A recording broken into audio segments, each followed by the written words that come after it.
Hey, folks from North Carolina and Mission Viejo and Prince William, Virginia, and West Sacramento, California, Victor, New York, Port Townsend, Washington, Pittsburgh. You know, I love Pittsburgh. Sue Baird, how are you from Phoenix, Arizona? You're warmer than we are here. When I drove over here, it was 19 degrees, which is fortunately up from the 5 degrees it was a couple mornings ago. Really not ready for winter to hit this hard this early. Anyway, Facebook is here, so I'll jump into some of your questions. There's so much going on, and I'm going to try and pull things together, not just with what you asked, but some of the things you didn't ask. I will tell you, I didn't stand a chance today of covering everything you asked, simply because so much is going on, but I'll do what I can. So first of all, people asked about the Supreme Court, especially why the Supreme Court appears to be interested in setting Trump up as a king. And I want to be really clear on this. When they decided Donald J. Trump versus United States in July of 2024, they really did set Trump up to be a king. They said that that a president, although that wasn't, it was pretty clearly aimed for Trump or another right-wing president, could not be prosecuted for crimes committed as part of his official duties. And those would be the official duties that are enumerated under Article 2 of the United States Constitution. Remember, the Constitution has a number of articles. The first one is about Congress's rights, duties, and privileges. The second, excuse me, Article 2 is about the president. And then, as I always like to joke, Article 3 is about the judiciary. But by then they were tired. So they basically said, let's have a judiciary. And then they turned around and went home. And that is important for where we are right now, because the powers that the U.S. judiciary has now, most of them, not all of them, some are enumerated in the Constitution. I'm not sick. I just breathed in something when I came into this place. But because those rights were not, or what the judiciary was going to do was not enumerated in the Constitution, what happened is that Congress, under the Federal Judiciary Act of, off the top of my head, 1789, don't quote me on that one on Jeopardy, because I'm dragging it out of somewhere, that lumberyard that is my brain. But in that, they began to establish a federal judiciary. And then in 1803, in the Marbury versus Madison decision, the Supreme Court gave to itself the power to decide whether or not a law was constitutional. And I'm not going to go into the details of Marbury v. Madison now, but the idea of judicial review comes from that 1803 decision. It's not in the Constitution. And that matters, because that whole idea that the courts are what get to decide whether or not something is constitutional comes from the judiciary itself, not from the Constitution or from Congress. All right. And I may or may not pick that up again now, but have that in the back of your heads. Because what you saw with the Donald J. Trump versus U.S. decision, which is such a great title, by the way. I mean, it's so perfect. It so perfectly encapsulates what's really going on here, is that they said a president cannot be held accountable for crimes committed if the president is acting under Article 2 of the powers enumerated in the Constitution. And that's one of the key pieces to that is they said, well, because we've never decided this way before, it's ultimately going to be the courts that decide what is part of those duties and what is not. So they were basically taking power for themselves even more than they were giving it to the president. But what that did is it completely overturned the American concept, the very concept on which our government is based, that no one is above the law. In fact, that decision said, well, actually one person is above the law. And this is how we got to where we are now, which is a president who seems to be virtually completely lawless. But what you were really asking about was the case that was, the case that is before the court right now, the case that was argued, I think, yesterday in front of the Supreme Court. As you know, I lose track of the short-term dates. I believe it was yesterday. And that is the question of whether the president can fire officials who are staffing the nonpartisan agencies created by Congress. And so what that means is that when Congress decides that something needs to be done, like, and I always like to pick on the EPA here, the Environmental Protection Agency, it really doesn't have the bandwidth to sit there and say, well, let's talk about how many particles per gazillion that we should have of this particular chemical in, a body of water. That's not a politician's expertise. So what the government has done actually since the presidency of George Washington, our first president, was to create agencies that would do that. And what they do is they say, we want to create an EPA. And we're going to fund it. We're going to put money toward it. And we're going to tell it this is its portfolio. This is what it is supposed to do. It's supposed to make sure, and it's going to be much more specific than I'm giving you here. But they're going to say, we want clean water. We want clean air. We want clean dirt. You make that happen. And we're going to give you enough money to hire, and I'm making this number up, 100 people. And that's up to you. We'll put somebody in charge, and that person will hire scientists and whatever. And you will make the regulations that will keep this, that will put in place the requirement that we just gave you, that we have clean water, clean air, and clean dirt. But Congress always housed that in the executive branch. Now, the executive branch is one of the three branches of government, and it is the one overseen by the president. But it's not just the president and the cabinet and their staffs. It's actually quite a large branch of government. So the Congress is the legislative branch, and the judicial branch is the courts, but the executive branch has always been where all those agencies lived. But Congress would set up these agencies and they would put them in the executive branch. But crucial to that was the idea that they weren't overseen by the president. The president's job, according to the Constitution, is to faithfully execute the laws.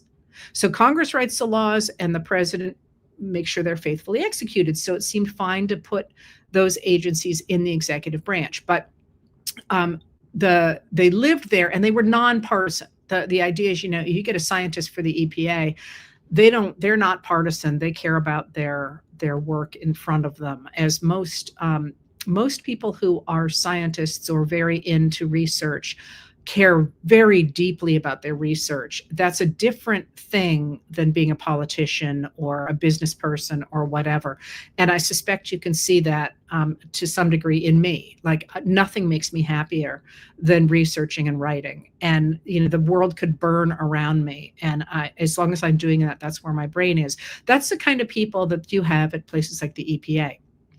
Anyway, there is a group of radical reactionaries in the United States of America who hate this system, because what happened was during the New Deal, beginning in about 1933 and taking off under President Franklin Delano Roosevelt, who was a Democrat and a Democratic Congress during the Depression and then into World War II. And then after it, under members of both parties, under presidents of both parties and Congresses of both parties, you got a real explosion in the number of agencies and the regulations those agencies wrote in the executive branch. And it created the modern American state. A recent estimate said that 94% of the regulations that we have in our country now come through these agencies that are in the executive branch. So there has been a real push to get rid of the power of those agencies. And one of the ways to do it is a concept called the Unitary executive theory, which used to be a real fringe theory. And it starts to go mainstream in the Republican Party in the 1980s. And a lot of things happen in the 1980s when the Republicans who want to get rid of that government, of that modern American state. And by the way, if you get confused about me using the word state, it always used to confuse me in graduate school. In the United States, we have areas, we have 50 areas that are states, and that's a term we use for these governmental bodies that cover a certain geographical area. You know what I'm talking about: Maine, New Hampshire, Vermont, Hawaii, whatever. Those are states. But when somebody like me refers to the state, in that case, we're thinking of the government and the apparatus of that government, not necessarily the politicians in charge of it, although sometimes. But when we talk about the state, that's what we're talking about. So anyway, those people who want to get rid of the modern American state, that is the regulations and the agencies and everything that the state does, turn to this theory of the unitary executive, in part because beginning really in the 1980s, those people did not trust the idea of democracy. They didn't want voters to have a say in it because voters quite liked the EPA. They quite liked the idea of Social Security. They quite liked the idea of healthcare. They liked all those pieces of a regulatory modern state that reactionary right wingers did not like, either because they didn't want business regulation, because they didn't want taxes, or because they didn't want the idea of a society in which white people were not the top of the heap. They wanted there to be racial hierarchies, and crucially, they also wanted there to be gender hierarchies, with men being able to dominate women, especially in the 1980s. There wasn't a lot of talk yet about LGBTQ plus rights in the United States. There was certainly a lot of them. LGBTQ Americans have always had an important role in American society, and there's always been a discussion of their rights and attacks on their rights at times. But it really, in 1980s, they're really focusing on race, gender, and the economy primarily. Every time I say something like that, then my back fell and I'm like, well, wait, there was AIDS crisis. Well, wait, there was this. Well, wait, was that? So take what I just said there with a grain of salt. But the point is that those issues expanded dramatically in the 90s and aughts to throw LGBTQ plus rights into the mix as well, in a political way that they had not been there as part of modern American rhetoric as they were in the 1980s. Okay, that was a rabbit hole that I probably shouldn't have gone down. Anyway, so what happens in the 1980s is that these people who want to destroy this system begin to look at ways to make Congress less important, to get rid of congressional things like input on strikes, input on military strikes, for example. They're trying to make Congress less important by saying that the president can do anything he wants by the use of something called signing statements. If you remember those under the George W. Bush administration, that's when people really start to pay attention to them. But they're actually begin to be used during the Reagan administration, when a clerk in the Justice Department says, we can really claw back power from Congress by using signing statements to say that even though Congress wrote a law this way, this is how the executive branch is going to interpret it. And the person who wrote that was Samuel Alito, long before he became a justice of the Supreme Court. So they're looking at ways to claw back the power of Congress. And one of the ideas behind how to do that is this concept of the unitary executive. And what it argues is that, and stick with me here because it actually sort of makes sense, but not really. What they argue is that because the president is the head of one of the three branches of government, that power is unchecked. That is, the unitary executive cannot be forced to be responsible either to Congress or to the judiciary. The Constitution says the president has to be responsible to the Congress only in times of impeachment and conviction, impeachment by the House, conviction by the Senate. Other than that, you can't tell the president that he's got to put up with an agency, for example, like the EPA in the executive branch, without giving him complete control over it. So that's what the case yesterday is about. And since 1935, the courts have said, yeah, the president has to put up with this. The president doesn't have control over the hiring and firing of nonpartisan agency officials. That's just not his job. That he can't do that. Now it looks as if the court is going to overturn that, and apparently with the argument that you need to have an extraordinarily strong president who controls the executive branch and therefore has can't be checked either by the House, the Congress, or by the judiciary. Okay, so if that's what they are doing, And there are many reasons I think that they are doing it. Not it might be that they started originally caring about the economy. They definitely care about race and gender hierarchies now, and there is also at least some ways in which certain of the justices are financially compromised by their relationships with a billionaire Harlan Crow, for example. So there are many reasons they might be thinking that, but there is no doubt that they do not trust the American people who have put in place a liberal democracy that protects the rights of everybody and their right to be treated equally before the law and have a say in their government. They don't like those things. They want to get rid of those. They're putting up with Trump in part because once they put him into place, they can slot in there another right-wing leader that is more stable than Trump is. But this is causing a problem for them because he is so unstable. He's pushing things much further and faster than a lot of them are comfortable going. And I do think we are going to see pushback from them, but it's not clear what that's going to be on. And I don't want to speculate too much more on the Supreme Court right now, because I want to take that idea of the unitary executive and the idea of a hierarchy that one person controls forward into some of the other questions that you asked about. Somebody did just point out that the Supreme Court did not give the same rights to Democratic President Joe Biden that they appear to be giving to Donald Trump. And yeah, that's very much part of the idea that they're the ones who ultimately get to decide. And you know perfectly well, they're not going to let a Democratic president do anything. They're going to let a Republican president do whatever he wants.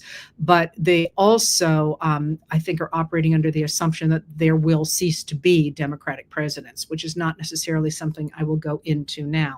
All right, so why do we care about this? Because what has happened with this concentration of power and the reinforcement of hierarchies in American society since the 1980s, we have seen the growth of this idea that there are some people who are better than others.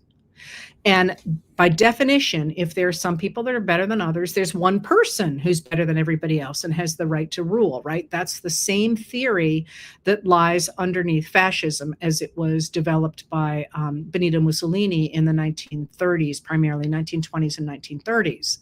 But it's also the same idea behind the American Confederacy, behind the robber barons, behind the KKK, behind a lot of religions. It's a pretty human impulse, a governmental impulse.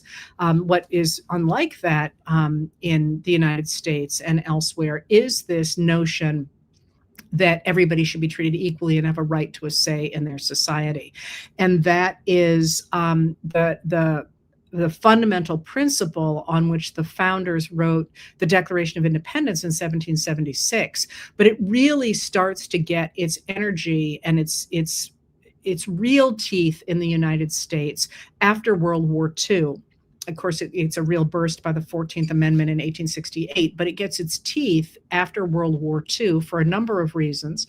But it really takes off in the United States after the Voting Rights Act of 1965, which puts the power of the federal government behind the idea that everybody has a right to have a say in their government. And that, that takes a while to percolate through the states and so on.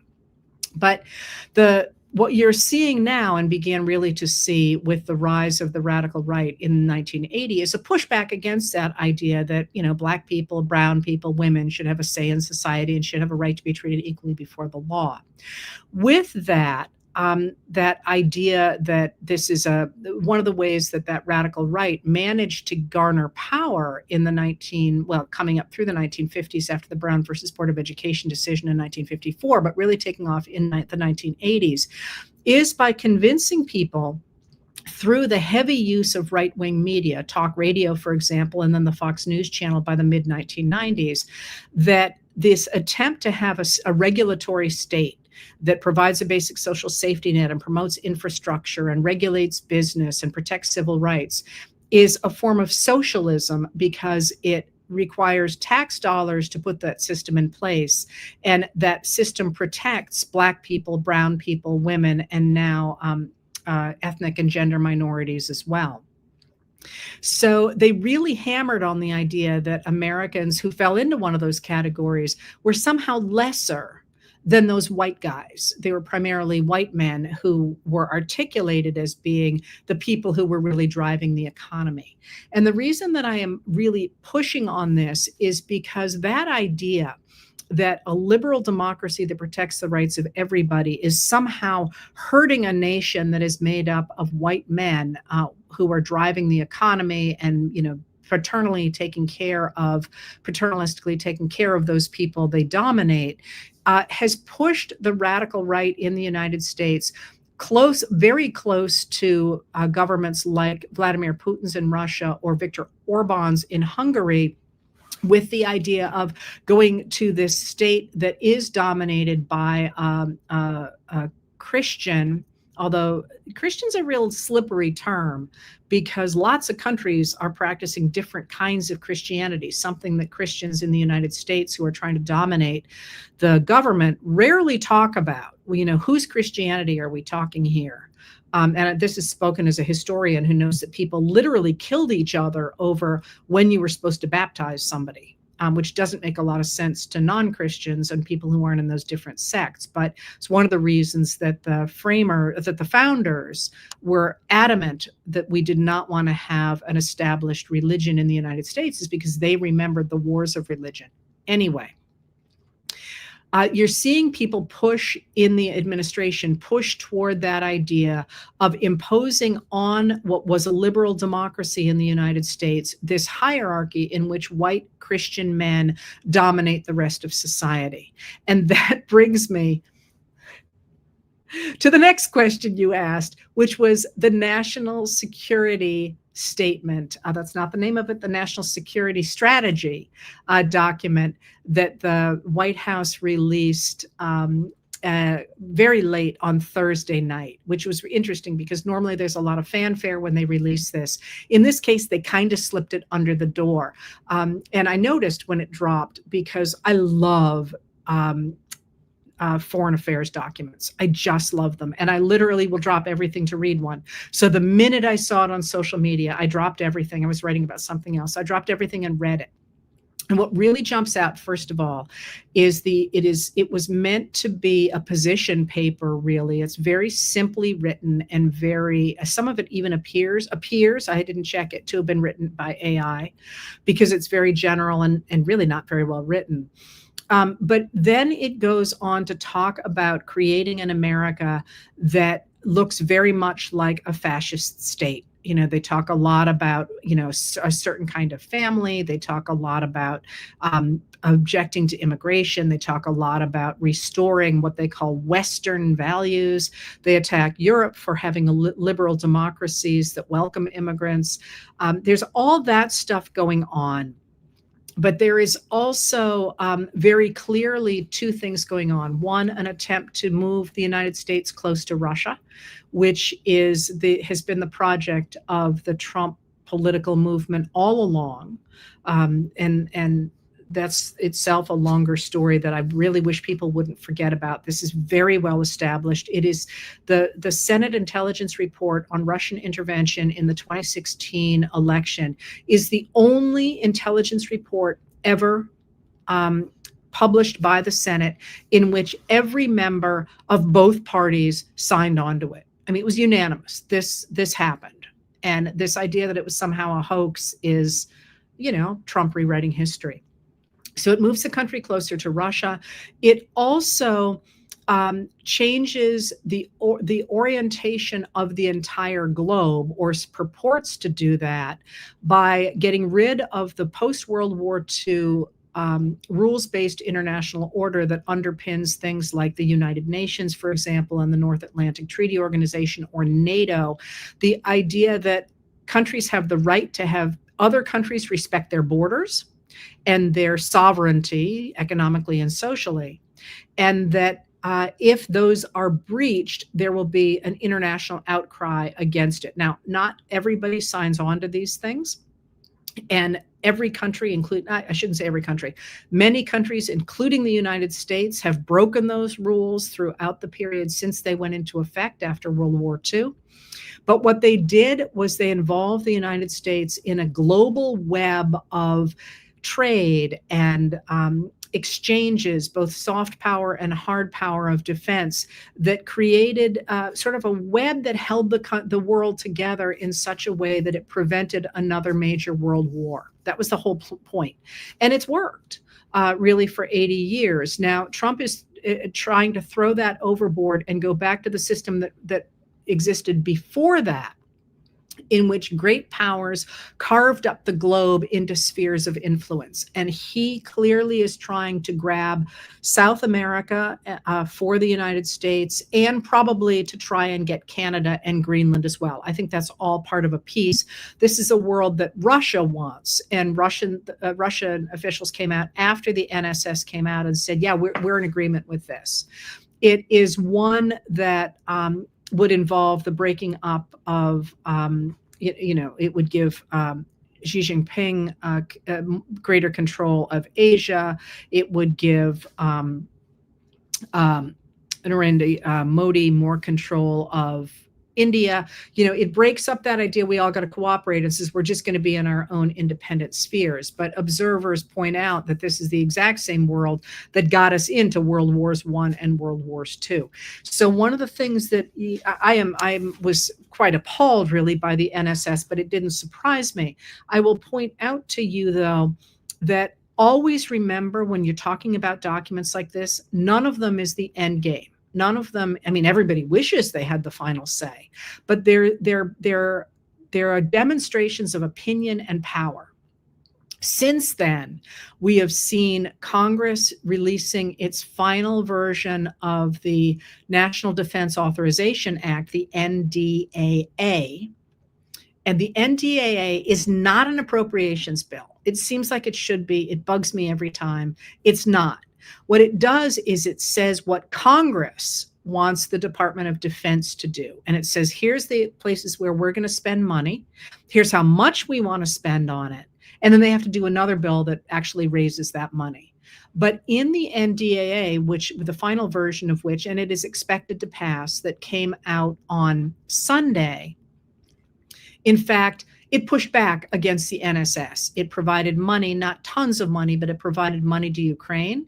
It reinforced a lot of the things that the NSS from the White House had thrown overboard.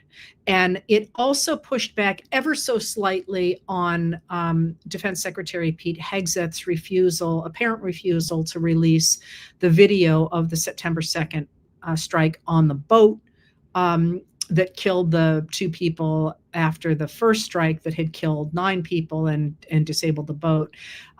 They basically withheld 25% of Hegseth's travel budget until that thing appears. It was a way to say, hey, we're not going to go along with everything you've said, like we have been doing all along. So it was a bit of a pushback. But there was also something interesting in the Inspector General's report from the Department of Defense last week about Hegseth's use of Signal in March, when he used his personal cell phone and the Signal app, which is an unsecure messaging app, to share details about the government's strike on the Houthis in Yemen on March 14th and March 15th. And in that, the Inspector General of the Department of Defense, the acting Inspector General of the Department of Defense, basically said, Hegseth really badly screwed up, put our troops at risk.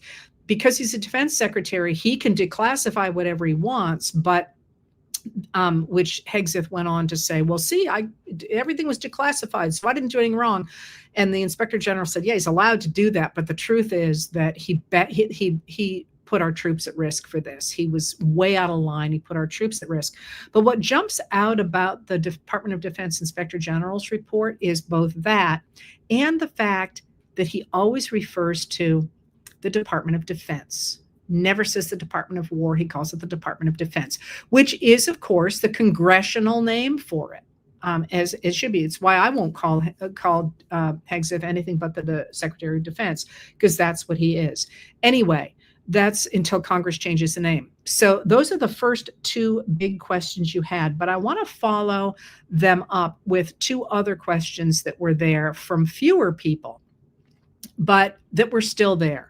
One of them is that this idea of the that has given us the unitary executive theory and the real power moving into the presidency and so on was always fueled by this denigration of people of color, Black Americans, and of women. It's always done that. You remember Rush Limbaugh, for example, talking about feminazis and things like that.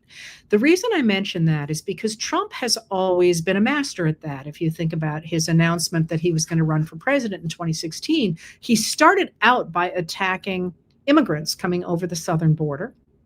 Somehow that's often morphed into attacks on Islamic immigrants, but which I thought was interesting because people didn't seem to pick that up in the same way that the boats that are allegedly drug trafficking to the United States, although it looks very much as if they are trafficking cocaine to Europe, which is the drugs that are in that part of Latin America are not fentanyl. The administration keeps talking about how, each boat shot is saving 25,000 lives. First of all, that the numbers simply don't work. But second of all, they're trying to make people think they're talking about fentanyl, illegal fentanyl. But in fact, fentanyl comes from Mexico. The precursor chemicals come from China, but a lot of it comes from Mexico. The drugs that appear to be being trafficked across Venezuela come from Colombia and Ecuador, and they're cocaine. And that cocaine traffic tends to go, I can't do the direction here, it goes east to places like Suriname, and from there to Europe and to Africa, where cocaine use is skyrocketing. So the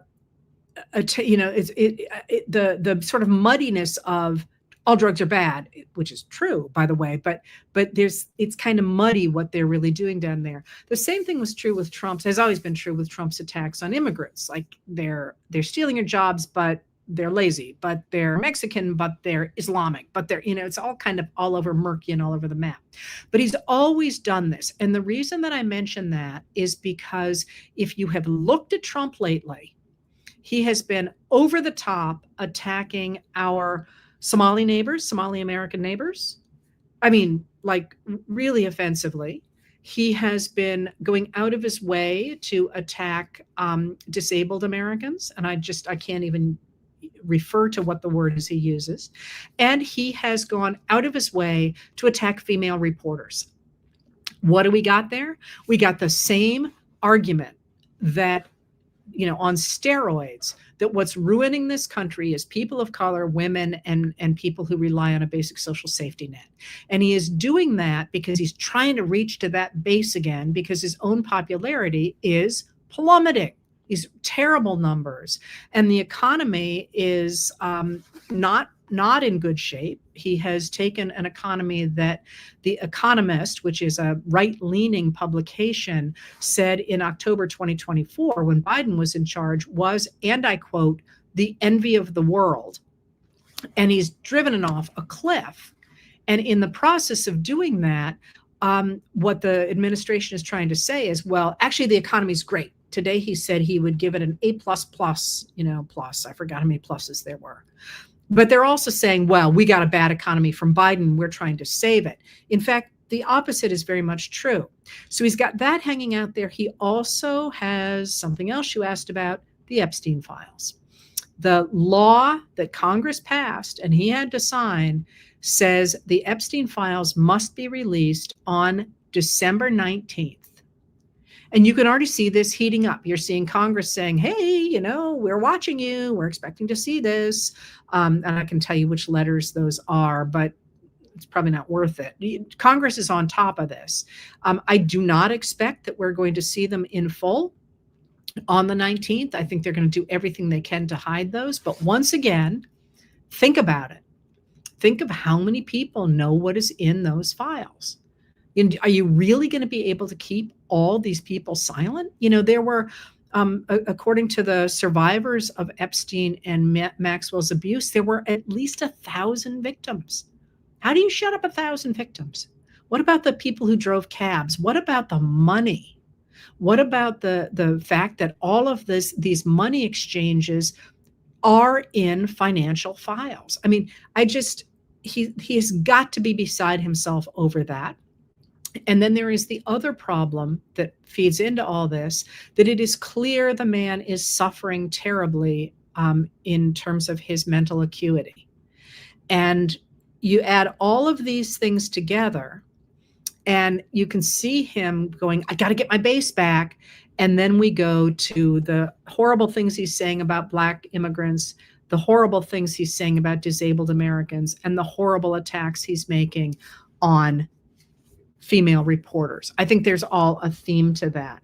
All right, so a couple more things. I've run too long. Oh no, there's one more thing I want to get to. I'm sorry. Sometimes I feel like I should do more of these, but it's hard. There's just so many hours in a day. One of the things to watch about this is there is in the news today and yesterday a really interesting exchange. And that is that the media conglomerate, Warner Brothers Discovery, that used to be Time Warner, was in talks to be acquired by Netflix. And after this happened, Paramount Sky, I always want to say Skylark, and it's not it. Paramount Skydance, which merged last summer, and is controlled by the Ellison family, a group of right-wing billionaires, swooped in, and they want to make a hostile acquisition of Warner Brothers Discovery instead.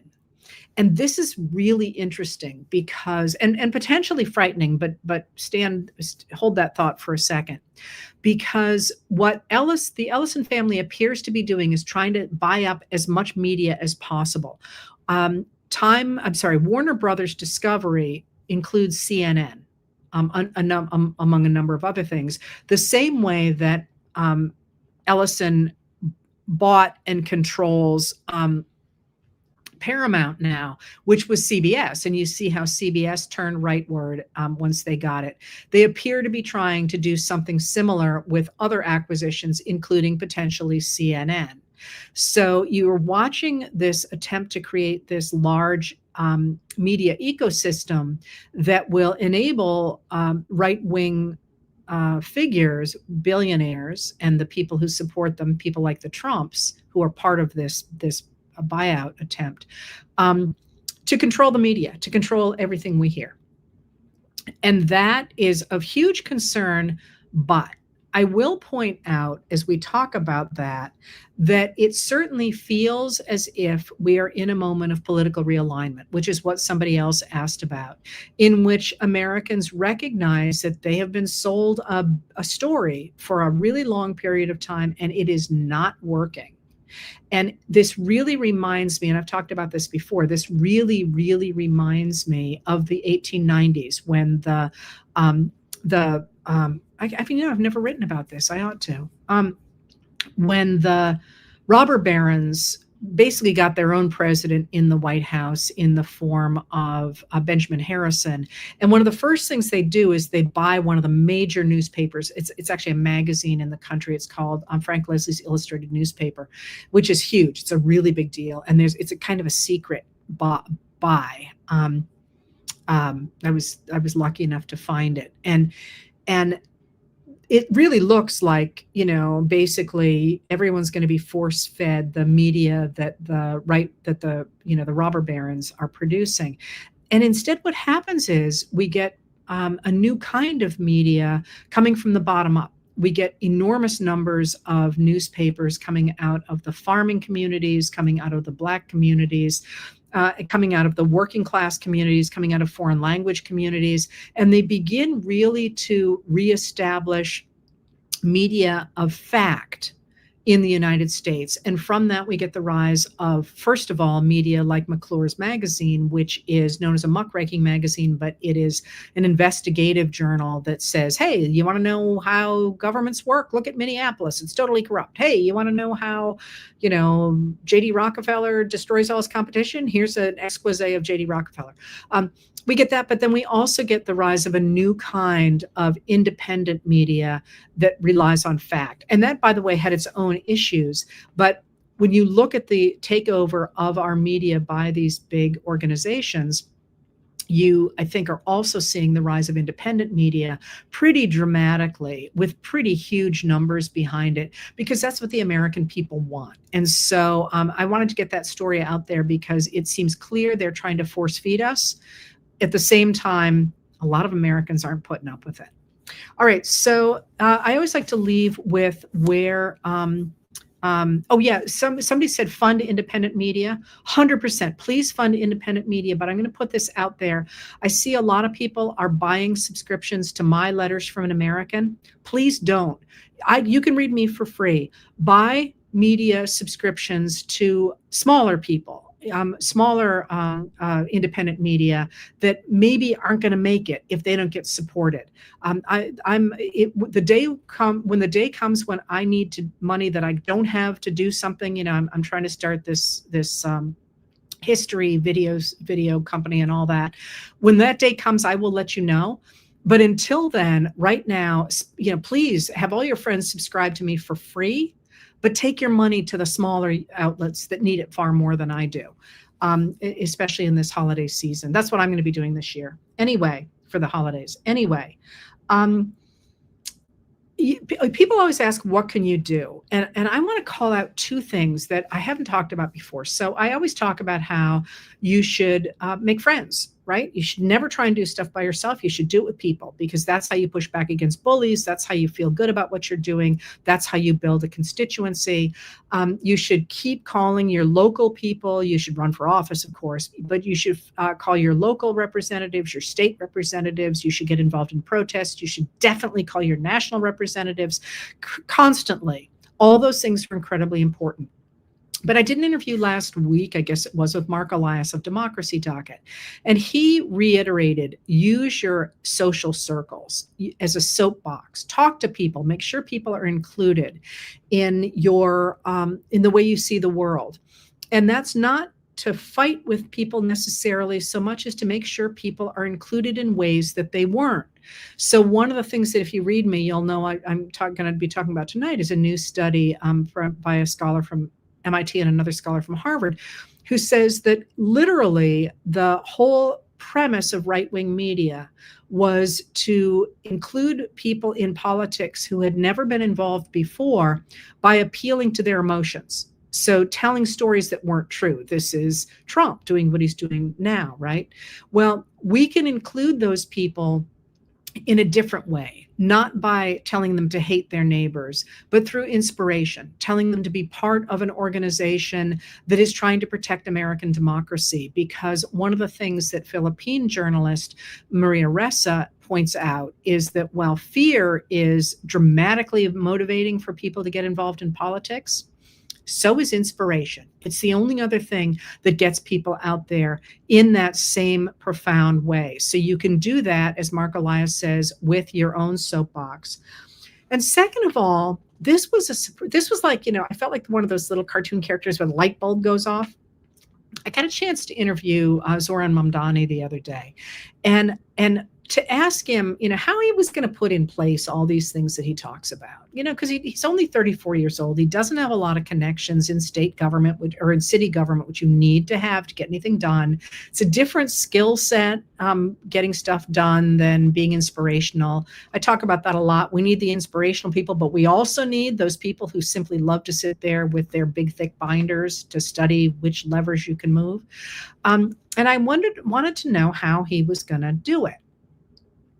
And he said something that I was like, oh my God, of course. And I should have seen this coming. And he looked and he said, Heather, you know, a lot of what we want to do is already on the books. It's already on the books. It's just not enforced. And that was such a light bulb moment for me. And then he went on to give examples of what sorts of things he was talking about in the city of New York, where he's recently been elected mayor. But this is exactly what Lena Khan did at the Federal Trade Commission under the Biden administration, where she said, you know, I don't really need new laws. I need us to enforce the laws that are on the books, like the antitrust laws, like we need to go after the people who are cheating on their income taxes, the really wealthy people who get away with billions and billions of dollars a year. We need to enforce the laws that are already on the books. And that realization that when we are looking at crawling out of this hole that we are in now, one of the things we simply need to do is go back and say, hey, here's a law. Why aren't we enforcing it? Which is the exact same way that we got the second civil rights movement in the 20th century, was by people looking at the 14th Amendment and the 15th Amendment and saying, we need to put these things into play. Literally, the laws of the civil rights movement in the 1960s are titled An Act to Make the 15th Amendment, functional. That's not exactly the title of it, but they are literally not, we're trying something new. We are reaching back to our past to do it right, to make these things really work. So I would urge you to think about the things that you care about and see if those laws are already on the books and simply not being enforced. Because all of a sudden that makes you feel a lot more powerful, doesn't it? And that is, of course, central to both changing the future, but also recognizing that while we have in this country a long history of right-wing reaction that says that some people are better than others and have the right to rule, just as strongly, we have the ideological thread that says we are all created equal and have equal rights under the law and the right to have a say in our government, as well as the right to have equal access to resources, including healthcare and education and so on. And that reinforcement of that strand of our history strikes me these days that we are not paying enough attention to. And you will see that somebody asked me to talk about the case in Montana, the case in Montana that looks like it might overrule Citizens United. That is a great example of a law that is it's not on the books, but it makes so much sense. And that's very quickly an argument coming out of Montana. It's important that it's coming out of Montana because of Montana's unique, really pushback against the power of big business in politics, because quite literally mining barons owned Montana for a while. And I don't have time to go into that someday. I wrote about it a year or more ago. But Montana is arguing that because states create corporations, as they do, simply a state can write into a corporation's charter that it cannot participate in government, in political activism, which is a very simple and beautiful solution to the problems raised by Citizens United. Now, that's just a case working its way up. Who knows where it'll go? But that's sort of outside the box thinking that reaches back to our past strikes me as being a really important new tool to use going forward as we work to rebuild our democracy in very new ways, but also in very old ways. And that through line is one that I feel like, ironically, even as a historian, I have not emphasized enough. And I'm going to work on doing that more going forward, because it just, when he said that, if you watch the video, you'll see I'm like, and it just clicked. It just clicked for me when he said that. So anyway, it's like I keep saying, it's going to be a haul. It's going to be rough. Lots of different moving pieces. But, somebody posted on social media the other day that he thought I had given up hope and that this was just devastating. Heavens, I haven't given up hope. If I give up hope, you're going to know, because I'm going to stop writing. I'm going to just kayak and eat M&Ms, which is what, like, and read books and maybe write a few. The fact that I'm throwing as much into this as I am is a sign not of despair. I promise you I couldn't write if I were despairing. It is a sign of hope. And I want you to take that to heart and join me, because it's rough. Man, you wake up every morning, you look at that expletive phone and you think, really? Are we really going to do this again today? But despite that, it does feel like an era is ending and a new one is beginning. And while certainly that could end up horrible, the opposite is also true. And at this moment in our lives and in the life of the United States of America, we still get to choose. All right. Thank you for being here, and I will see you on Thursday.